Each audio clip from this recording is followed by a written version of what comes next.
네, 어저께 그 공동 리더십 얘기를 길게 해가지고 오늘 할 일이 좀 많습니다. 근데 그 공동 리더십 얘기를 좀 길게 한 이유는 공동 리더십이 우리 교회에 아주 중요한 어떤 그 모습인데 그 공동 리더십을 가장 잘 실현하고 있는 곳이 제주교구 같아요. 그래서 제주교구의 이 소공동체 하는 모습, 신부님은 앞에서 리더고 신자들은 뒤에서 그냥 추종하는 사람들이다가 아니라 성직자, 수도자, 평신도가 같이 함께 교회를 이끌고 나가는 이런 모습이 우리 시대에 꼭 필요한 모습인데 제주교구가 그걸 제일 잘 실현하는 것 같습니다. 그러다 보니까 어저께 교황님 얘기를 하면서 공동 리더십을 제가 좀 강조를 했습니다. 오늘은 2장부터 6장까지 가야 되는데 다 아시는 이야기니까 중요한 것만 좀 뽑아서 이야기를 하겠습니다. 어저께 끝나면서 말씀드렸듯이 피조물에 관한 복음이라기보다는 창조의 복음이라는 말이 더 신학적으로 맞다는 말씀을 드렸죠. 그 다음에 보면은 신앙이 주는 빛이라는 그런 절이 있는데 거기서 이렇게 얘기를 합니다. 이런 식의 얘기가 이 참미발소서에 많아요. 뭐냐면은 신앙적 확신, 우리가 이제 신앙생활을 하잖아요. 근데 신앙적 확신은 어떤 역할을 하는 거냐 하면은 자연보호와 그들의 형제 자매들 가운데 가장 취약한 이들의 보호를 위한 강력한 동기를 부여한다. 우리가 신앙을 가지면 어떻게 동기부여를 받아야 되냐면은 자연보호를 해야 된다. 그 다음에 가장 어려운 사람들을 보호해야 한다. 이것이 신앙이 주는 어떤 역할이라는 것이에요. 그 신앙은 하느님하고 가까워지는 것이죠. 그렇죠? 당연히 하느님하고 가까워지는 거죠. 근데 이제 우리는 거기서 많이 머물렀던 것 같아요. 하느님하고 가까워지면 된다. 근데 여기서는 이 참회발소는 하느님하고 가까워지는 것은 즉시 자연 보호와 가난한 사람들을 보호하는 걸로 나타나야 한다라는 것을 강조하고 있다라는 것이죠. 그 다음에 성경적 설명의 지혜라는 절이 있는데 거기서는 성경적 설명이 굉장히 중요한 역할을 한다라고 얘기를 해요. 근데 이 성경적 설명 얘기를 하면서 이 2장에서는 뭘 많이 염두에 두고 있냐면은 이 창조 세계에 대해서 지금 제일 얘기를 많이 하는 분야가 어느 분야죠? 자연과학이죠. 자연과학이 우주에 대해서 제일 많은 정보를 갖고 있죠. 그 자연과학 이야기하고 성경 얘기를 이렇게 곁들여서 얘기를 하고 있는 거예요. 근데 여기서 뭐라 그러냐면은 우리 인간의 삶이 순전한 우연이나 무한한 순환이 지배하는 세계상에서 희망 없는 혼돈 속에 떠다니지 않는다는 확신은 얼마나 놀라운지라는 그런 표현이 있는데 자연과학은 그 우주에 대해서 인간에 대해서 많은 얘기를 하지만은 결국은 순전한 우연이나 무한한 순환이 지배하는 세상에서 희망 없이 이렇게 떠돌아다니는 존재로 설명할 수밖에 없거든요. 자연과학은. 그런데 성경은 그렇지 않은 거죠. 왜냐하면 우리는 하느님하고 연관된 설명을 할 수 있기 때문에 그런 것이죠. 그 다음에 이런 표현도 있어요. 유용성보다는 존재가 우선한다는 것이라고 말할 수 있습니다. 69항인데 근데 제가 이걸 읽으면서 이거 굉장히 중요한 표현인데 근데 그 영어로는 어떻게 표현할까 해가지고 영어를 찾아봤더니 이렇게 표현하네요. 존재는 being으로 표현하고 유용성은 being useful로 표현해요. 표현이 간단하죠. being useful보다 더 우선한다는 것이에요. 근데 이거 정말 중요한 통찰이라고 할 수 있는 거죠. 요즘은 사람들이 다 유용성이 더 중요하지 존재는 그렇게 중요하지 않다고 생각하는데 이 참미발소는 존재가 더 중요하다고 이렇게 표현하고 있습니다. 그 다음에 3절이 이게 사실 중요한 부분인데 세계의 신비라고 번역을 했어요. 근데 영어로 보면은 더 Mystery of the Universe거든요. 그래서 우주의 신비라고 번역하는 게 더 맞는 거죠. 그 세계라는 월드라고 할 수 있겠죠. 근데 유니버스이기 때문에 우주라고 번역하는 게 좋고, 실제로 잘 보면은 이 현대 과학이 얘기하는 우주론을 밑에 깔면서 설명을 하는 것이에요. 그런데 이제 그 번역에 조금 문제가 있는데, 그 인간을 설명을 할 때 어떻게 설명을 하냐면은 인간은 진보 과정을 필요로 하지만 이렇게 설명을 했어요. 근데 영어로 보면은 a process of evolution이라고 돼 있거든요. evolution은 진보가 아니라 진화죠. 인간은 진화 과정을 필요로 하지만 다른 열린 체제들의 진화로는 도저히 설명할 수 없는 고유함을 지니고 있습니다. 그러니까는 인간은 진화 과정으로 설명을 하는 것이 현대 과학의 설명이죠. 그거를 인정을 하는 것이에요. 그렇지만은 현대 과학의 진화론적 설명만 갖고는 인간의 초월성, 인간의 개방성 그 전체를 설명할 수 없다라는 얘기를 여기서 하고 있는 것인데, 그 진화 과정을 진보로 번역을 좀 잘못했죠. 진화라는 표현은 과학적인 표현이고 자연과학적인 표현이고, 진보라는 표현은 좀 사회과학적 표현이잖아요. 그런데 이 참배발소에서는 자연과학적 통찰을 그대로 받아들이면서 그것을 더 신학적으로 완성시키는 그런 설명을 하고 있는 것이에요. 그러면서 또 이런 구절도 나와요. 이 세상 여정의 목적은 하느님 충만 안에 놓여 있습니다.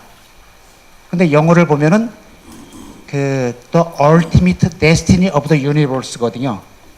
이거는 세상 여정이 아니라 우주죠. 우주의 궁극적 목적이죠. 우주의 궁극적 목적은 하느님의 충만 안에 있습니다. 이 충만은 모든 것의 성숙의 척도가 되시는 부활하신 그리스도를 통하여 이미 이루어졌습니다. 라고 하면서 각주 53을 붙인 거예요. 이 각주 53에 누가 나오냐 하면은 테일하르트 샤르댕이 나오는 것이에요. 근데 이 표현을 보시면은 그 테일하르트 샤르댕의 오메가 포인트가 기억나시죠? 오메가 포인트를 얘기하고 있는 거예요. 이 우주의 궁극적 목적은, 그 자연과학은 우주의 궁극적 목적에 대해서 얘기할 수가 없죠. 자연과학은 몰라요. 근데 우리는 신앙을 갖고 있기 때문에 우주의 의미, 우주의 목적을 알고 있거든요. 우리의 신앙을 통해서. 그래서 우리의 신앙에 의하면은 우주의 궁극적 목적은 하느님 안에서의 충만이에요. 그리고 그거를 이제 현대 과학적인 거하고 연결해서 설명한 사람이 테일하르트 샤르당이라는 그런 신학자이거든요. 그분을 그대로 인용을 하는 거예요. 그리고 이제 각주 53. 근데 테일하르트 샤르당 어저께 제가 이분을 각주에 썼다라는 것이 이게 대단한 사건이라고 말씀을 드렸는데,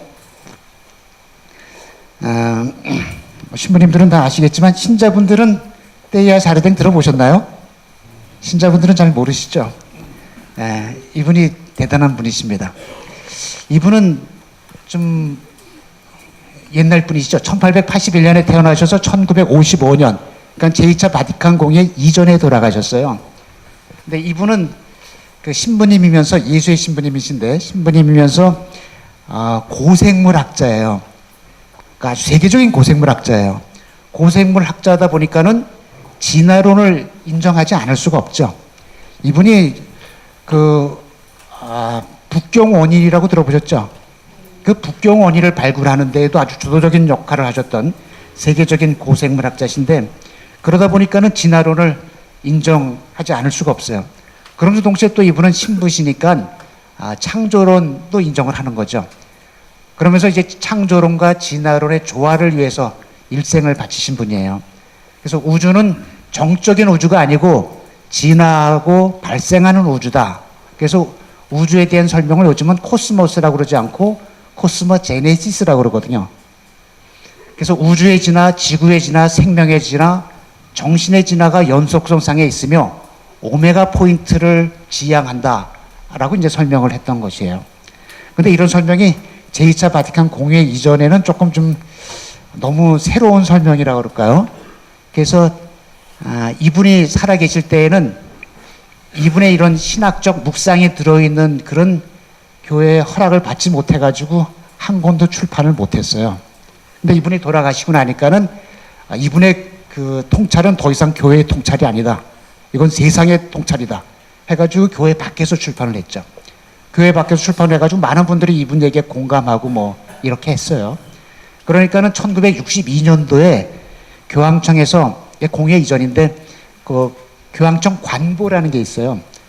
관보에서 테이야르의 글은 아직 의심스러운 점과 오류가 많기에 그의 사상이 파급되지 않도록 금지해야 한다라는 경고문이 나왔어요. 이게 경고문 원본이에요. 라틴어 원본. 근데 라틴어 원본은 잘 보기가 어려우니까 이제 영어 번역본이에요. 이게 경고문. 여기 보면은 이제 뭐 애매한 점이 많다. 앰비기티가 이게 애매한 점이 많다.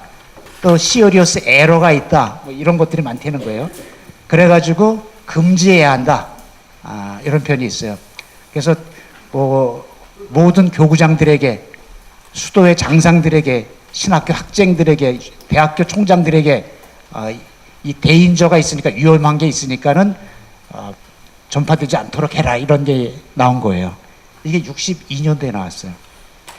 이게 나온 다음부터 그 다음에서는 교회에서 테이야르 사르댕에 대한 공식적인 언급이 없어졌어요. 이 경고가 있으니까. 그래서 오랫동안 테이야르 사르댕에 대한 얘기가 없고, 뭐 신학자들은 좀 개인적으로 공부한 사람들 있었지만은 그에 공식적으로는 이 얘기가 없어졌거든요. 그런데 이제 각주 53에 뭐라 그랬냐면은 이에 대해서는 테이야르 드 사르댕 신부의 업적을 참조할 것, 테이야르 드 사르댕 신부의 글을 공부하라는 것이죠. 이거는 뭐냐면은 회칙 참미받으소서가 테이야르 드 사르댕을 공식적으로 복권시킨 것을 의미한다는 것이에요. 교회에서 2000년 역사 속에 이제 여러 가지 얘기들이 있거든요. 근데 서로 다른 얘기들이 있어요. 앞에는 안 된다 그러고 뒤에는 된다 그래요. 그러면 어떤 얘기가 맞는 거죠? 가장 최근의 얘기가 맞는 거죠. 그래서 62년도에는 안 된다고 그랬는데 2015년엔 된다고 그런 거예요. 그러니까는 62년도하고 15년하고는 53년 차이가 있죠. 53년 만에 테이야르 드 사르댕이 복권된 거라고 할 수 있다는 것이죠. 근데 이제 크게 뭐 소문 내지 않았는데도 그냥 테이야르 사르댕은 복권되는 것이에요. 그리고 그 전에 그 경고는 지금 얘기하면 신앙 교리 성성 거기서 낸 거거든요. 근데 이거는 교황청의 어떤 한 기구에서 낸 거고, 이거는 교황님의 회칙에서 한 거예요. 그러니까 이게 훨씬 더 급이 높은 글이죠. 급이 높은 문헌에서 테이야르 사르댕을 복권시키고 공부를 많이 해야 한다, 이렇게 얘기를 하는 것입니다. 이게 신학사적으로는 굉장히 중요한 어떤 전환이라고 할 수 있습니다. 그 다음에 그 4절에 보면 창조의 조화 안에서 모든 피조물이 전하는 메시지라는 이런 절이 있어요. 근데 여기서 보면은 모든 피조물이 어떤 메시지를 전하고 있다는 것이에요. 모든 피조물이 어떤 복음의 메시지, 어떤 계시적인 메시지를 전하고 있다고 하는 부분인데, 85항에 보면은 이런 이야기가 있어요. 하나님께서는 소중한 책을 쓰셨습니다. 그러면 즉시 우리는 성경 생각하죠. 하나님의 말씀이 성경에 담겨져 있으니까. 근데 85절에서는 뭐라 그러냐면, 85항에서는 이 책의 글들은 세상에 존재하는 다양한 피조물들입니다. 그 피조물이 하나님의 말씀이라는 것이에요. 아까 어저께도 프란치스코가 성경에 충실하면서도 이 자연 세계를 하느님의 계시의 글로 보도록 초대했다라는 그런 표현도 있다고 말씀을 드렸는데, 그거랑 같은 맥락이죠. 그다음에 86항에 보면은 그 세상에 왜 많은 것이 있느냐 할 때, 세상에 많은 것은 하느님의 선하심을 더 온전히 드러내기 위해서 많은 이 있다라는 그런 부분의 말씀도 있어요. 근데 요거는 각주를 보시면 토마스 아퀴나스를 인용하고 있거든요. 토마스 아퀴나스 신학대전에 이제 그런 질문과 대답을 하고 있는 게 있는데 그 얘기예요. 근데 토마스 요 85항, 6항 여기서는 토마스 아퀴나스를 많이 인용하고 있는데, 토마스 아퀴나스의 중요한 가르침은 뭐 여러 가지가 있지만 그 중에 이거예요. 두 권의 계시가 있다. 성경과 창조물이다. 성경도 계시고 창조물도 계시다라는 토마스 아퀴나스의 가르침인데 이게 아주 중요한 가르침이에요. 여기서 자연법도 나오고 이게 이제 가톨릭 교회 아주 기본 통찰이 다 되는 것인데 뭐 신부님들은 다 아시지만 신자들은 이런 얘기는 잘 전달이 안 될 수가 있어요. 근데 이 찬미바드소에서 이것을 다시 강조를 하고 있는 것이죠. 찬미바드소에서 강조하고 있는 신학자는 신학적으로는 테일하르드 자르댕하고 토마스 아퀴나스예요. 근데 테일하르드 자르댕이 이제 경고 먹었다가 53년 만에 복권됐다 그러니까 조금 좀 그러네 그런 생각이 드시죠? 근데 그런 일이 교회 2000년 역사에 많아요. 토마스 아퀴나스도 경고 먹었다는 얘기 아시나요? 그건 잘 모르시죠? 토마스 아퀴나스도 경고를 먹은 적이 있어요. 왜냐하면 토마스 아퀴나스도 어떤 전환기에 세상이 변하는 그런 전환기의 신학자였거든요. 토마스 아퀴나스가 도밍고의 수도자고 신학자죠. 그리고 그 당시에 가장 좋은 대학이 파리 대학이에요. 그 파리 대학교에 교수로 있었는데 파리 대학교에 그때 최고의 신학자 둘이 있어요. 하나는 토마스 아퀴나스, 하나는 보나벤투라. 보나벤투라 아시죠? 그 두 성인이 다 이 파리 대학교의 교수로 있었는데 그 당시에는 이제 중세기예요. 그 당시에는 그 서양에서 아리스토텔레스가 다시 이렇게 소개되는 상황이었거든요. 그 십자군 전쟁을 통해 가지고 이슬람 세계에 먼저 소개됐던 아리스토텔레스가 다시 유럽 세계에 소개가 되는 것이에요. 근데 아리스토텔레스를 신학적으로 활용해야 되느냐 하지 말아야 되느냐 갖고 보나벤투라하고 토마스 아퀴나스가 경론을 벌려요. 보나벤투라는 하면 안 된다라는 입장이고 토마스 아퀴나스는 해야 된다라는 입장이고 그래서 토마스 아퀴나스가 먼저 단죄를 받아요. 그건 이단이다 해서 단죄를 받고 그런 나중에 또 시성도 되고 나중에는 단죄 철회가 되고 그 다음에 토마스 아퀴나스의 입장이 교회 공식적인 입장이 되고 그 다음에 교회 박사라는 칭호도 받고 이런 좀 우여곡절이 이제 토마스 아퀴나스도 있는 것이죠. 근데 이런 토마스 아퀴나스도 이런 우여곡절을 갖게 되는 이유는 이렇게 말할 수 있을 것 같아요. 그리스도교 신학사를 보면 그리스도교 신학은 새로운 우주론과의 대화 속에서 발전한다. 새로운 신학이 제시될 때 기존 신학과 갈등과 긴장이 생긴다. 토마스 아퀴나스도 그러하였다. 2000년 신학사를 자세히 얘기하면 이제 한이 없이 긴 얘기가 되지만은 그래도 크게 보면 이렇게도 얘기할 수 있을 것 같아요. 그 첫 번째 천년에 주도했던 신학이 있어요. 첫 번째 천년에 주도했던 신학은 아우구스티누스 신학이에요. 그 다음에 두 번째 천년을 주도했던 신학은 토마스 아퀴나스의 신학이에요. 그러면 토마스 아퀴나스 신학과 아우구스티누스 신학의 차이가 뭐냐? 그거는 그 신학자들이 이렇게 활용하는 그 철학자들하고 관계가 있어요. 아우구스티누스는 그냥 크게 얘기해서 플라톤 철학에 많이 의존하고 있어요. 그에 비해서 토마스 아퀴나스는 아리스토텔레스에 많이 의존하고 있어요. 그래서 아우구스티누스하고 토마스 아퀴나스의 차이는 플라톤과 아리스토텔레스의 차이를 이해하면 돼요. 플라톤과 아리스토텔레스가 어떻게 다르죠? 배운 것 같은데 기억이 안 나시죠? 간단하게 얘기하면 이래요. 이 세상과 저 세상이 있어요. 이 세상과 저 세상 중에서 그 플라톤은 뭐라고 그랬죠? 어디가 더 중요하죠? 저 세상이 더 중요하죠. 저 세상이 이데아의 세계고 거기가 완전한 세계고 영원한 세계고 이 세상은 저 세상의 그림자라고 그랬어요. 그렇죠.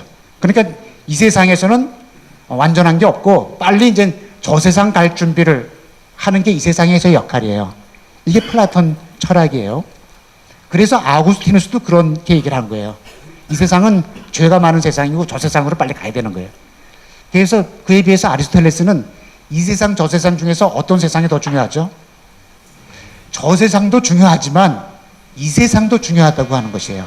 이 세상도 나름대로 질서를 갖고 있고 여기서도 온전한 것이 있다라고 얘기한 게 아리스토텔레스의 생각이거든요. 그거를 토마스 아퀴나스가 받아가지고 이 세상도 어두운 세상만이 아니고 이 세상도 질서가 있고 하느님의 뜻이 이 세상에서도 드러난다라고 얘기를 하는 것이죠. 그래서 이 세상에 대한 긍정적인 접근이 많은 게 이제 토마스 아퀴나스의 신학이 되는 것이에요. 그러니까 거기서 큰 차이가 나죠. 그렇게 이제 두 번째 천년을 토마스 아퀴나스의 신학으로 이렇게 설명을 해온 것이에요. 지금 우리가 아는 많은 신학 설명은 다 토마스 아퀴나스의 설명을 이용하는 것이에요. 그런데 세 번째 천년도 토마스 아퀴나스의 신학으로 갈 수 있느냐 이거예요. 그게 쉽지 않은 이유가 그 아리스토텔레스가 얘기했던 그런 우주론, 그것은 굉장히 질서정연한 우주론이에요. 근데 그 우주론이 근대에 들어가면서 그 현대 과학에 의해서 다 깨지거든요. 현대 과학은 진화론적인 우주론이거든요. 진화론적인 우주론에 근거한 신학 설명이 필요한 거예요. 그 신학 설명 맨 앞에 테일하르드 샤르댕이 있다는 것이죠. 그래서 테일하르드 샤르댕을 신학적으로 인정했다라는 것은 그것은 앞으로의 신학을 현대 과학과의 대화 속에서 충분히 펼쳐나갈 수 있는 판을 만들어 줬다는 것이고, 그것은 그 생태신학, 생태영성, 앞으로 3000년대 신학을 전개하는데 그 물꼬를 터준 그런 사건이 된다라는 그런 거라고 할 수 있습니다. 근데 그 테일하르드 샤르댕이 55년에 돌아가셨잖아요. 그런데 지금 2015년에 다시 복권이 되는 거예요. 근데 그렇게 된 데에는 테일하르드 샤르댕은 돌아가셨지만 테일하르드 샤르댕을 추종하는 그분의 가르침이 굉장히 중요하다고 얘기하는 신학자들이 계속 있어 왔기 때문에 그런데 그 중에 한 분이 이제 토마스 벨이라는 그런 신학자예요. 제가 그 토론토에 가서 공부를 했는데 그때 토마스 베리를 공부를 했어요. 토마스 베리가 테일하르드 샤르댕을 이어받으면서 생태신학적 논의를 본격적으로 이렇게 전개하신 분입니다. 제가 이런 사진도 하나 넣었는데 제가 토마스 베리 서재에 가가지고 같이 이렇게 있는 사진을 하나 넣었습니다. 근데 이 사진은 토마스 베리가 2009년에 돌아가세요. 근데 돌아가신 다음에 제가 장례 미사를 못 갔어요. 그때 학교에 있을 때인데 바빠가지고. 그렇지만 이제 우리는 이제 사부님이 돌아가시면 묘지 참배를 해야 되잖아요. 그래서 나중에 제가 안식년을 맞은 다음에 2014년에 그분 묘지를 갔어요. 그래서 다른 제자랑 같이 가서 묘지에 참배를 했는데 그래서 한국식으로 절도 하고 술도 올리고 그렇게 했어요. 데니스 오하라라는 교수인데 이 교수도 한국에 왔었거든요. 그래서 한국 상황을 잘 알아요. 그래서 같이 가서 절도 하고. 근데 제가 소개하고 싶었던 거는 이 토마스 베리의 묘지석이에요. 토마스 베리가 제일 존경했던 신학자가 둘이 있거든요. 하나는 토마스 아퀴나스 그리고 테일하르드 샤르댕. 근데 이분이 그 토마스 아퀴나스의 글을 자기 묘비명으로 쓴 거예요. 근데 그 묘비명의 내용이 뭐냐면은 찬미 받으소서에 있는 그 얘기예요. 세상에 왜 이렇게 많은 것이 있느냐 할 때 세상 많은 것이 entire universe 우주 전체가 하느님을 더 잘 드러내기 때문에 이 세상에 이렇게 많은 것이 있다라는 그 표현을 당신 묘비명으로 써가지고 사진을 제가 찍어서 올렸습니다. 예. 그 다음에 보면은 보편적 친교라는 표현이 나오는데 이것도 우주적 친교라는 말로 했으면 좋겠어요. 그 universal이라는 표현이 그게 이제 철학적일 때는 보편적이라고 번역할 수 있죠. 근데 자연과학적으로 할 때는 우주적으로 번역하는 게 맞죠. 근데 지금 2장에서는 현대의 자연과학을 염두에 두면서 얘기를 풀어나가기 때문에 우주적 친교라고 하는 게 좀 더 나을 것 같고요. 그 다음에 보편가정이라는 말보다도 우주적 가정이라는 말이 좋을 것 같아요. 그 다음에 이제 재화의 보편적 목적, 재화는 다 공동으로 써야 한다 이런 얘기. 그 다음에 예수님의 눈길, 그 성경에 보면은 예수님이 생태적인 모습을 보여주신 그런 구절들을 얘기하고 있습니다. 그 다음에 3장은 그 이렇게 환경 파괴가 된 것에 대한 좀 사회적인 이유를 이렇게 짚고 있는 부분입니다. 여기서 제일 먼저 얘기하는 게 기술 얘기를 하는 거죠. 기술이 대단한 거예요. 그런데 기술은 동시에 위험한 것이다 라는 말씀도 하시죠. 그 다음에 또 하나 그 현대 그 환경 파괴의 중요한 원인으로 제시하시는 게 기술 관료적 패러다임이라는 말을 해요.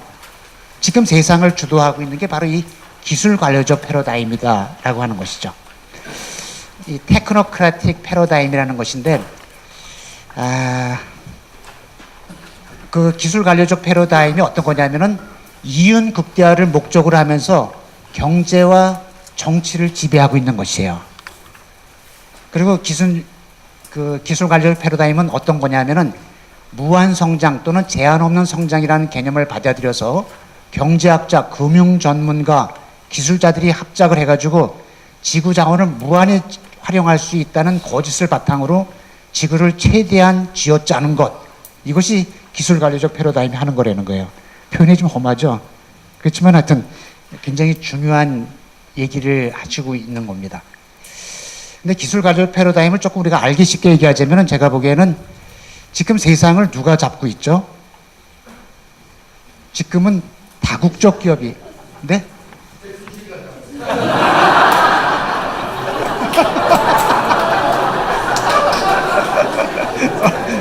예.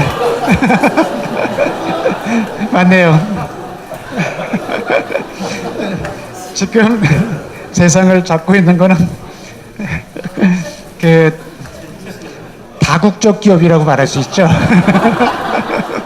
또는 초국가 기업이라고 하는. 근데 그 다국적 기업, 초국가 기업이 기술 관료적 패러다임이에요. 지금 그래서 다국적 기업이라는 말도 쓰고 또는 메이저라는 말도 쓰죠. 또는 조금 저거 할 때는 마피아라는 말도 쓰죠. 그래서 핵 마피아, 무기 마피아, 지금 다 잡고 있는 거예요, 걔네들이. 그래서 걔네들이 곡물 메이저, 육류 메이저, 그 다음에 의료 메이저, 무기 메이저, 핵 메이저. 그렇죠. 그 다음에 그 맨 위에는 금융 메이저가 있는 거죠. 그 금융 메이저가 모든 걸 다 장악하고 있는 거예요. 지금 사실은 그거를 얘기하는 거라고 할 수 있습니다. 기술 관료적 패러다임은 사실은 메이저들이에요. 지금 이 회칙이 대단한 회칙은 세상에 어떤 지도자도 메이저를 비판하지 못해요. 메이저를 비판하면 그 사람은 그냥 아웃이에요. 정치판에서 살아남을 수가 없어요. 그 다음에 그래도 학자들이 좀 하여튼 좀 양심적으로 얘기하지 않느냐. 그거는 순진한 얘기고요. 학자들도 메이저를 비판하는 즉시 그 사람은 학계에서 아웃이에요. 모든 것을 다 메이저들이 잡고 있거든요. 그래서 메이저 비판을 아무도 못하는 거예요. 그런데 교황님만 메이저를 비판하시고 메이저에 대한 아주 신랄한 비판을 이 찬미바에서 갖고 있는 거거든요. 그래서 이게 다른 세상 사람들에게도 큰 울림을 주는 그런 가르침이라고 할 수 있습니다.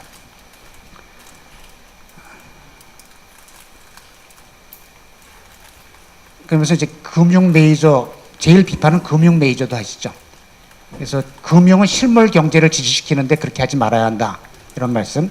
그러기 위해서는 생태 경제, 생태 공동체가 활발해져야 되고, 그리고 지금 이 금융 메이저, 온갖 메이저들이 장악하고 있는 이 세상을 바꾸기 위해서는 용감한 문화적 혁명을 해야 한다. 이런 말씀도 하세요. 교황님 글에 혁명이란 단어가 등장하는 거는 좀 세게 느껴지죠. 그렇지만은 교황님이 cultural bold, 용감한 cultural revolution이 우리에게 필요하다. 이런 말까지 하시는 거죠. 그 다음에 인간 중심주의, 쓰고 버리는 문화, 이런 것들이 환경 파괴 원인이다. 라는 말씀도 하시죠.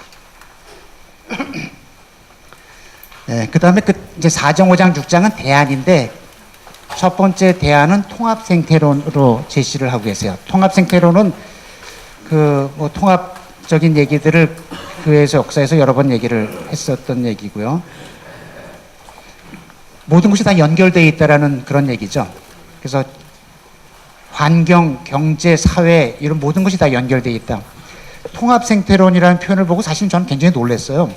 왜냐하면은 교회가 오랫동안 했던 얘기는 제가 서두에도 말씀드렸지만 정의평화 창조질서의 보존이거든요. JPIC거든요.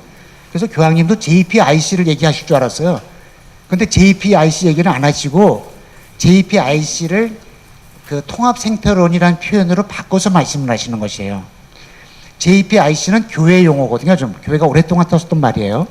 근데 그러면은 교회는 통하지만은 세상 사람들에게 잘 연결이 안 되니까 세상 사람들이 알아듣기 쉽게 통합생태론이라는 말로 설명을 하시는 것이 사장이라고 할 수 있습니다. 환경, 경제, 사회 이 모든 것이 다 연결되어 있다고 말씀을 하시는 거죠. JPIC가 다 모든 것이 연결되어 있다고 얘기하는 그 얘기랑 같은 맥락이죠. 사회도 다 연관되어 있다 이런 말씀들. 그 다음에 문화도 연결되어 있다. 문화생태론. 그래서 문화를 그 다양하게 만들어 나가는 게 중요한데 지금 세계화된 소비주의적 경제는 문화의 다양성을 파괴하고 획일화를 추구한다. 그럼 걱정이다라는 말씀도 하시죠.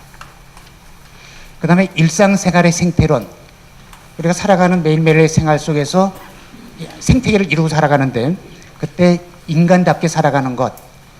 그래서 어떻게 보면은 그 가난한 지역에서 서로 이웃들이 서로 도와주는 삶을 보면은 그러면 오히려 가난한데도 불구하고 더 살만한 세상을 이루고 있다. 그런 말씀도 하세요. 그 부분을 얘기하시면서 당신 그 동네 형님 신학자를 인용하시는 거예요. 여기서. 그 아르헨티나에서 그분이 그렇게 빈민촌에서 인간다운 세상을 만들어가는 그런 역할을 하셨다고 합니다. 네, 그러면서 이제 뭐 주택 문제, 교통 문제, 농어촌 지역에 소외된 생활 이런 것들 다 이렇게 보살피는 그런 얘기들도 하십니다. 그래서 짧은 글이지만은 그렇게 큰 책은 아니죠. 그렇지만은 중요한 얘기들을 다 짚으면서 말씀을 하세요. 그 다음에 우리 인간 생태론에서 인간의 몸에 대해서 남성, 여성으로 우리가 이루어져 있는데 그것에 대한 얘기도 이렇게 언급을 하십니다. 그 다음에 모든 것들은 다 공동선의 원리로 집약된다. 이렇게 말씀하시고 그 공동선의 원리는 맨 끝에 이제 가난한 사람들을 우선적으로 선택하는 것. 그걸로 전환되어야 한다. 이렇게 말씀하시는 것이죠. 그 다음에 더 나가서 우리 시대 사람들만이 아니고 다른 세대 사람들. 그래서 영어식 표현으로는 인터제너레이션하고 인트라제너레이션 이렇게 구분을 하시는데 인트라제너레이션은 같은 세대 안에 사람들끼리 정의해요. 인터제너레이션은 다른 세대가 아니죠. 앞으로 뒤에 올 세대 사람들도 생각해야 한다. 이렇게 말씀을 하시는 것입니다. 두 세대의 인터제너레이션이건 인트라제너레이션이건 양쪽에 다 정의가 있어야 한다. 이런 말씀하십니다. 그 다음에 접근법과 행동 양식. 여기서는 그 몇 가지 접근법, 몇 가지 행동 방식을 제안하고 계시는 거예요. 맨 처음에 얘기되는 것은 국제정치적 대화가 중요하다. 환경 문제가 이게 한 나라 문제가 아니잖아요. 그러니까 국제적으로 대처해야 한다. 그래서 세계적 합의, 세계적 권위가 필요하다. 이런 말씀을 하시고 그동안 이제 여러 세계적인 운동들이 있었는데 작년에 파리 기후 정상회의 이걸 염두에 두시면서 하셨다는 걸 말씀드렸죠. 예. 그다음에 기후 변화 문제에 있어서는 공동으로 책임을 져야 하지만 그것은 차등적으로 부과되어야 한다. 이런 말씀하시고 그다음에 지금 그 기후 얘기할 때 탄소 배출권 이 얘기를 많이 밖에서는 해요. 근데 그 탄소 배출권 갖고 문제 해결이 되지 않는다. 라고 하면서 이제 자발적으로 어려운 나라를 돕고 뭐 이런 역할을 우리가 해야 한다. 이런 말씀도 말씀하십니다. 그 다음에 그 초국가 기업, 다국적 기업, 그것이 정치를 지배하는 경향이 있기 때문에 그것을 이렇게 조정할 수 있는 강력한 국제 조직이 필요하다. 이런 말씀도 하십니다. 국제 정치적인 차원만이 아니고 한 국가 내에서 그리고 지역적으로도 이 환경 문제를 해결하기 위한 그런 대화가 필요하다. 이런 말씀을 하시죠. 그래서 지역적으로 협동조합 같은 것도 생기고 있는데 그런 것들이 굉장히 중요하다. 그 다음에 지역 안에서 시민단체 역할, 비정부 기구, NGO나 시민단체가 정부 정책을 감시하고 통제해야 한다.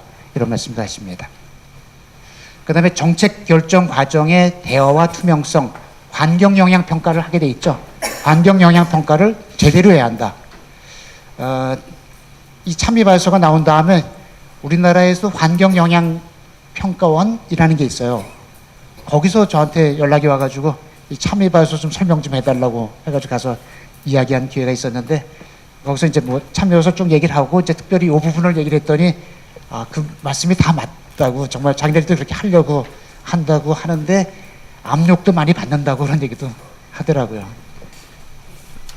환경 영향 평가 제대로 해야 한다는 말씀. 그 다음에 정치와 경제의 대화가 중요하다. 지금 정치가 경제에 종속되어 있죠. 그런데 그렇게 하지 말고 정치가 공동선을 위해서 자기 역할을 해야 한다. 이런 말씀도 하십니다. 정치가 경제에 종속되거나 경제가 효율 중심의 기술 관료적 패러다임에 종속되지 말아야 합니다. 네. 이윤 극대 원칙, 이거는 안 된다는 그런 말씀도 하시고요. 네. 그 다음에 과학과 종교의 대화가 중요하다. 지금 과학이 전체적으로 많은 것을 주도해 가는데 그 과학하고 종교하고 대화하는 게 굉장히 중요하다. 이런 말씀 하시죠. 이 참미발서가 아주 본격적으로 과학과의 대화를 이렇게 촉진하기도 하고, 또 2장 같은 데에서는 실제로 이렇게 대화하시는 모습도 보이시고, 그러면서 이제 우리가 과학과 좀 더 효과적인 대화를 해야 한다라고 말씀을 하십니다. 보면 이제 과학이 잘하는 것도 얘기를 하지만 과학이 또 한계도 있다라는 그런 말씀도 하시고, 그러면서 이제 종교가 어떤 역할도 해야 되느냐 이런 말씀도 하십니다. 예. 그 다음에 6장으로 가면은 신앙교육과 영성. 여기서 다시 이제 신앙 문제로 돌아오시는 거죠. 그러니까 2장과 6장이 신앙 문제를 다루는데, 그 첫 번째로는 새로운 생활 양식을 향해서 하면서 그 소비 지향적 생활 방식을 탈피해야 한다. 하여튼 제일 중요한 게 이거예요. 지금 우리는 대량 생산, 대량 소비, 대량 폐기의 삶을 살잖아요. 산업문명에서 들어가면서 이렇게 돼버렸어요. 그런데 그것이 모든 그 환경 파괴의 원인이라는 거죠. 그래서 거기서 벗어나기 위해서 우리는 검소한 생활로 가야 한다는 것이에요. 이런 표현도 있어요. 204항에 보면은 우리가 왜 대량 소비하냐? 마음이 공허해서 그렇다는 거죠. 마음이 공허할수록 사람은 구매하고 소유하고 소비할 대상을 더욱 필요로 합니다. 마음을 이렇게 채워야, 영적으로 채워야 한다는 것이죠. 요즘은 기분 좋다고 물건 사고 옷 사고, 기분 나쁘다고 옷 사고, 허전하다고 옷 사고, 그런 거죠. 옛날에는 옷 한 벌 사는 게 이게 연중 행사였는데, 또 연중 행사도 조금 어려울 때는 건너뛰기도 하죠. 그냥 물려 입으라고 우리 우선 건너뛰면 굉장히 섭섭했는데, 하여튼 요즘은 그냥 뭐 그렇게 하는 겁니다. 2절에서는 인류와 환경이 맺은 약속에 대한 교육이라는 절인데, 거기서 생태교육의 단계를 말씀하세요. 생태교육을 해야 한다.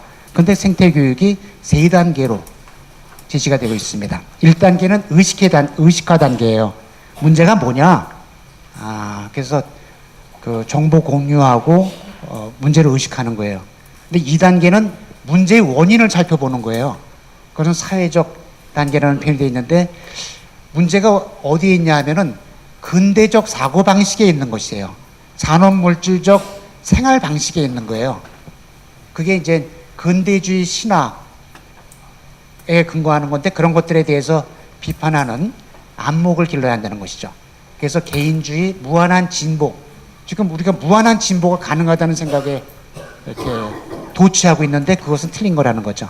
경제 만능, 소비주의, 규제 없는 시장, 이런 것들을 비판적으로 볼 수 있는 안목을 기르는 것이 필요하다는 것이죠. 3번째 단계는 영성적 단계인데, 이거는 어떤 해결책이 뭐냐? 그거는 나의 생활의 변화를 할 때 해결이 가능한 것이고, 나와 이웃과 생태계와 하느님과의 관계가 다시 재정립될 때, 조화로운 관계로 재정립될 때 어떤 해결책이 보인다는 것이죠. 신앙인들은 이 3단계까지 가야 한다는 것이에요. 그래서 생태 시민의식, 생태적 사명, 이런 것들을 다 실천해야 한다는 것이에요. 그래서 211항에 보면은 아주 그냥 그 까다로운 본당 신부님이 이렇게 꼬장꼬장하게 지시하듯이 다 지시하세요. 교황님께서 어떤 신부님이 그러시는가 보군요.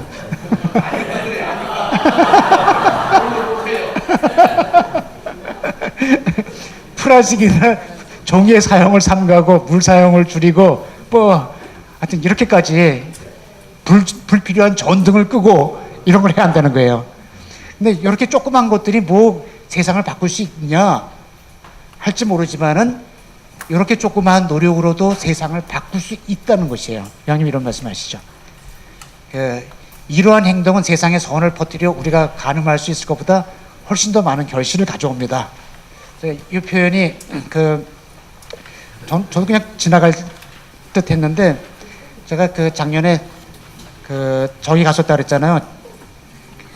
기후 행진에. 그랬더니 이제 다 나왔어요, 사람들이. 근데 거기에 제가 잘 알던 목사님이 나왔어요. 그분도 굉장히 환경운동 열심히 하시는 분인데, 몇 년 전부터 그분이 굉장히 패배주의적인 생각에 빠지신 거예요. 내가 기후변화 때문에 세상을 바꿔야 된다고 아무리 얘기해도 사람들이 안 변하는 거야. 그래서 그분이 굉장히 이제 이렇게 패배주의적인 생각에 빠지셨는데, 교황님의 요 말씀을 듣고선 자기가 마음을 고쳐먹었다는 거예요. 이러한 노력으로는 세상을 바꿀 수 없다고 생각하지 말아야 합니다. 근데 자기는 이렇다고 세상이 바뀔까 하는 패배주의적인 생각이 있었다는 거죠. 근데 교황님으로부터 큰 이런 말씀을 듣고서는 다시 나왔다 그러면서 이 부분을 언급하고 있더라고요. 그 다음에 이제 생태적 회계, 생태 영성을가 갖고 생태 회계를 해야 한다는 것이에요. 생태 영성이라는 것은 우리의 개인적 공동체적 활동에 자극과 동기와 용기와 의미를 주는 어떤 내적인 힘이라는 것이죠. 그래서 그 표현이 좋아서 제가 영어로 좀 적어봤습니다. 그 다음에 기존 신앙 행태에 대한 비판도 하세요. 우리가 그냥 전통적으로 생활을 안 바꾸려고 그러는데 그러면 이제 안 된다고 야단도 치십니다. 그러면서 우리 마음 한가운데에는 기쁨과 평화가 자리 잡고 있어야 한다는 것이에요. 사실은 기쁨과 평화가 자리 잡고 있을 때 물질적 유혹을 물리칠 수가 있는 거거든요. 그리고 기쁨과 평화를 줄 수 있는 것은 우리 신앙생활일 수 있는 것이죠. 그래서 기쁨과 평화를 누리는 생활, 관상적 생활, 기도의 생활, 이런 것들을 우리가 내적인 충만을 위해서 해야 한다라고 말씀을 하십니다. 그 다음에 우리의 생활이 이런 생태 시민적 생활이 본당 안에서만 머물러서는 안 되고 본당 밖으로 나가야 한다는 것이에요. 근데 제목이 사회적 사랑과 정치적 사랑으로 되어 있는데 영어 표현은 civic and political love거든요. 그래서 번역어가 시민적이고 정치적인 사랑, 이렇게 표현됐으면 좋겠어요, 번역이. 그 얘기는 뭐냐면은 이런 생활이 본당 바깥으로 나가는 즉시 동네를 만나거든요. 동네를 만나서 동네에서 실천하는 게 시빅 러브거든요. 시민적 사랑이거든요. 그 다음에 더 나가면은 지를 만나죠. 더 나가면 도를 만나죠. 거기서 이제 도를 다 다니면서 할 수는 없으니까 도의 행정을 생태적으로 또 가난한 사람들을 돌보는 식으로 할 수 있는 사람을 뽑는 게 그게 폴리티컬 러브죠. 그래서 시민적이고 정치적 사랑으로 우리의 생태적 활동이 표현되어야 한다, 이런 말씀을 하시는 것입니다. 정당 안에서만 머물러서는 안 되고 사회적으로 나가야 한다는 것이죠. 그 다음에 몇 가지가 더 이제 신학적으로 다시 이렇게 얘기가 나오시는데, 성사의 표징과 주일의 휴식. 근데 번역을 보면 성사의 표징과 쉼의 축제라고 하는 게 좋을 것 같아요. Celebration of Rest니까 쉬는 게 굉장히 중요하다는 거죠. 근데 요즘 현대인들은 쉬라고 그러면 쉬지를 못해요. 뭘 또 해야죠. 근데 아무것도 안 하고 가만히 있을 때 그때 하느님을 만날 수 있는 조건이 된다라고 하는 것이죠. 이게 이제 많은 우리 신학자들의 얘기죠. 그래서 아무것도 안 하면서 하나님을 만나고 환상적인 생활을 또 강조를 하시는 것입니다. 그 다음에 성사를 얘기하면서 이런 표현도 있어요. 이게 성체성사 얘기예요. 근데 성체성사를 뭐라고 그러냐면 참으로 우주적입니다라고 얘기를 하는 것이에요. 성체성사는 미사참례는 우주적이면서 동시에 초우주적이죠. 초월적이면서 동시에 내재적이에요. 그런데 그동안 우리는 좀 초월적인 면을 너무 강조했다고 보고 요즘 와서 다시 강조해야 될 것은 우주적인 면, 그것을 강조해야 한다는 것이죠. 그래서 우주적입니다. 왜냐하면 그것은 다 세상의 제대에서 거행되기 때문에 그렇다는 것이죠. 우리는 너무나 미사참례를 초월적으로만 생각했다라는 그런 게 들어있습니다. 그러면서 236항에는 이런 표현도 있어요. 성찬례는 환경에 대한 우리의 관심을 위한 빛의 원천이며 동기로 우리가 모두 피조물의 관리자가 되도록 이끌어줍니다. 미사참례 한번 하고 나면 피조물의 관리자가 되도록 좀 더 의식화되어야 한다는 것이에요. 근데 그런 생각 가져본 적 있나요? 어때까지 없었죠. 미사참례 한 번 더 하면 어떻게 하면 하느님하고 더 하느님께 가까이 간다는 생각만 했지 세상을 돌보는 생각은 안 했거든요. 이거는 이제 참미발설가 새로운 신학을 제시하는 거예요. 그렇게 해야 한다는 것이죠. 삼위일체와 피조물의 상호관계, 신학의 핵심 주제까지 건드리세요. 신학의 핵심 주제는 삼위일체잖아요. 하느님이에요. 그 하느님 어디 있죠? 그러면 당연히 저 초월적인 하느님, 너무나 초월적이고 그래서 너무나 어렵고 잘 모르고 삼위일체가 제일 어려운 신학교리예요. 그런데 제일 여기서 쉽게 얘기를 하세요. 굉장히 내재적으로 얘기하세요. 피조물은 삼위일체를 드러낸다는 거예요. 239항에 보면 삼위께서 모든 실체 안에 그 표징을 남겨두셨다. 삼위일체를 보고 싶으면 피조물을 보라는 것이에요. 모든 피조물은 그 안에 고유한 삼위일체 구조를 담고 있기 때문에 그렇다는 것이죠. 이건 삼위일체론을 그전에 너무 초월적 삼위일체에 치중했다면 좀 내재적 삼위일체 그쪽을 강조하는 말씀이라고 하겠습니다. 그 다음에 성모신심도 말씀하세요. 신학이 어떻게 됐든 간에 맨 끝에는 다 성모님 붙잡고 이제 가는 거잖아요. 근데 성모님의 호칭이 많잖아요. 그 중에 여기서는 성모님을 모든 피조물의 모으로 얘기를 하는 것이에요. 성모님이 고통을 당하시죠. 예수님 때문에. 근데 여기서는 가난한 사람들 때문에 그리고 황폐해진 이 세상의 피조물 때문에 고통을 당하신다고 얘기를 하시는 것이에요. 그래서 성모님은 이제 나중에 하늘로 올려 들어오심을 받으시는데 모든 피조물에 계신다는 것이죠. 그래서 레지오 프레스티움의 이름이 많잖아요. 죄인들의 이땅, 사도들의 모든 피조물의 모후도 이제 이름이 될 수 있는 거죠. 그래서 생태 운동을 성모신심과 연결시키십니다. 이런 아이콘이 있는데 아마 맨 뒤에 있으실 것 같아요. 어떤 수녀님이 이런 아이콘을 그리셨어요. 성모님인데 성모님 가슴에 예수님이 있어야죠. 근데 예수님은 안 보이고 예수님이 사셨던 지구가 보이는 거예요. 그래서 지구를 돌보시는 예수님만이 아니고 예수님 사셨던 지구를 돌보시는 성모님. 제목은 이제 우주의 성모님이라고 하셨는데 요 수녀님, 벨라디타 수녀님이라는 분이 그리셨고 그 수녀님은 그린 마운틴 모나스트리라는 수도원에 사시는 분이에요. 근데 그린 마운틴 모나스트리가 어디냐면은 토마스 베리가 설립한 수도원이에요.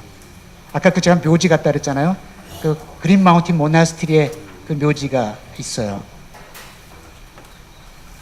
맨 끝에 장이 이제 태양 너머죠.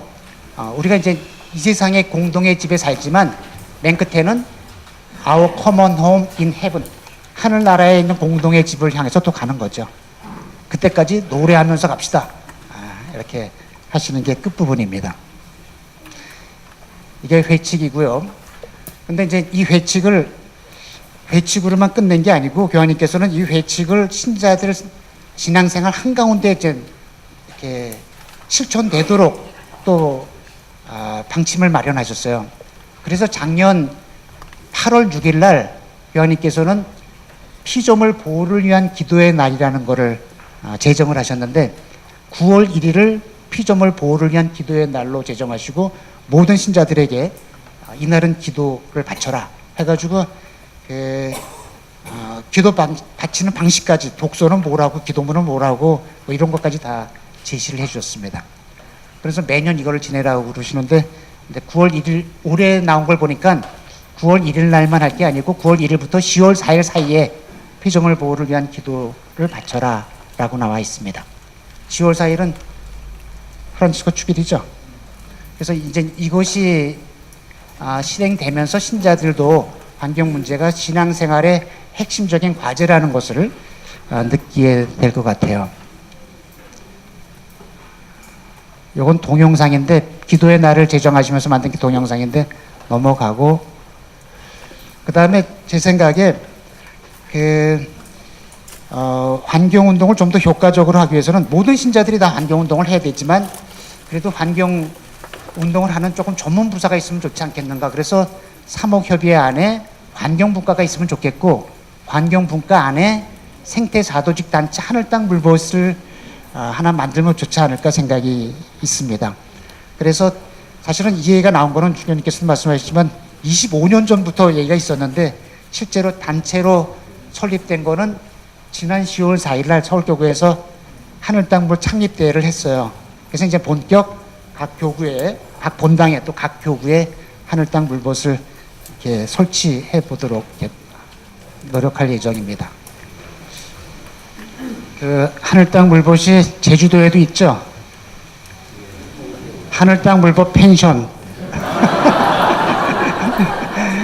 그분이 원래 서울에서 이 하늘땅 물벗 운동을 했던 분이에요. 그러다가 제주도로 내려와가지고 그 이름이 너무 이쁘니까는 그 이름으로 펜션 이름을 줬다고 그러더라고요. 네. 제주교구에도 이 하늘땅 물벗 생태사도지 단체가 설립돼서 활동할 수 있기를 기대합니다. 마치면서 찬미바이소서는 많은 생태신학자들의 연구를 담고 있다. 테일러 사르댕의 우주론, 토마스 베리의 생태사상, 레오나르도 보프라는 신학자가 있어요. 그분의 생태 정의론 이런 것들이 들어있다고 할 수 있습니다. 그래서 좀 더 보시려면 이런 홈페이지에 들어가 보시면 볼 수가 있고요. 그러면서 찬미바이소서는 교회가 세상 문제에 적극적으로 대처하는 모습을 보여줍니다. 그러나 찬미바이소서의 내용과 현재 가톨릭 교회와는 적지 않은 간격이 존재한다. 찬미바이소 얘기를 우리가 그동안 이렇게 준비시키지 못했다고 그럴까요? 그렇게 가르치지 않았다고 그럴까요? 좀 그래서 우리가 알고 있는 얘기하고 좀 다른 얘기들을 찬미바이소서가 하고 있고 그래서 적지 않은 간격이 존재한다는 것이죠. 그래서 찬미바이소서를 교회 구성원들이 어떻게 적극적으로 수용하고 실천할 것인가가 앞으로의 과제이다. 찬미바이소의 가르침을 이해하고 실천하기 위해서는 새로운 통찰을 지닌 신학적 저서들을 많이 접해야 되고 교회의 활동 반경을 넓혀야 한다. 찬미바이소 나온 다음에 작년에 올 초인가요? 성바오로 출판사 사장 신부님이 저를 찾아왔어요. 그러면서 그동안 성바오로 출판사가 책을 낼 때에는 요즘 출판사 사장이 다 어려우니까는 잘 팔린 책으로만 냈다는 것이에요. 그런데 자기네들이 낸 책 중에 찬미바이소서를 준비시킨 책이 없다는 것이에요. 찬미바이소서가 담고 있는 이 새로운 비전 이런 것을 담고 있는 책을 못 냈는데 앞으로는 반성하고 좀 그렇게 해야 되겠다라고 하는 말씀을 들었는데 정말 우리들도 찬미바이소서의 비전을 이해하기 위해서 그리고 실천하기 위해서 우리들이 많이 공부도 하고 또 노력도 해야 될 것 같습니다. 그래서 찬미바이소서는 가톨릭 교회만이 아니라 인류가 나아갈 길을 제시하는 생명문화 선언문이다라는 말로 결론을 짓고 싶습니다. 혹시 더 보시고 싶으신 분들은 이런 몇 권의 책을 소개합니다. 그리고 끝내면서 고 신부님이 토론, 복음 나누기 토론 주제 2개를 말씀하셨는데 제 생각에는 이러면 어떨까요? 찬미바이소서가 하느님을 피조물 안에서 찾으라는 얘기 자꾸 하거든요. 그래서 하느님을 피조물에서 어떻게 피조물 안에서 하느님을 어떻게 찾을 수 있는가 피조물 안에서 하느님을 어떻게 느낄 수 있는가, 이런 얘기를 좀 한번 나눠보시면 하고요. 그런 주제 하나. 그러니까 하느님을 초월적으로만 보는 게 아니고 하느님을 좀 내재적으로 본다 그럴까, 좀 우주적으로 본다 그럴까, 이 세상에 보이는 피조물 안에서 하느님을 찾는다 그럴까, 하여튼 그런 얘기예요. 그런 생각을 어떻게 좀 안 했는데 한번 해보시는 거죠. 그런 주제 하나. 또 하나 주제는 지금 제주도가 굉장히 좋은 자연 환경을 지니고 있잖아요. 그런데 또 지금 또 많이 여러 군데서 파괴되고 있고 그런 상황인 걸로 알고 있는데, 우리 본당에서 지금 꼭 해야 되는 환경 보존 운동이 뭔가, 우리 지역 사회에서, 우리 본당에서 그런 것들을 한번 나눠보시면 좋지 않겠는가 생각이 듭니다. 네, 마치겠습니다. 감사합니다.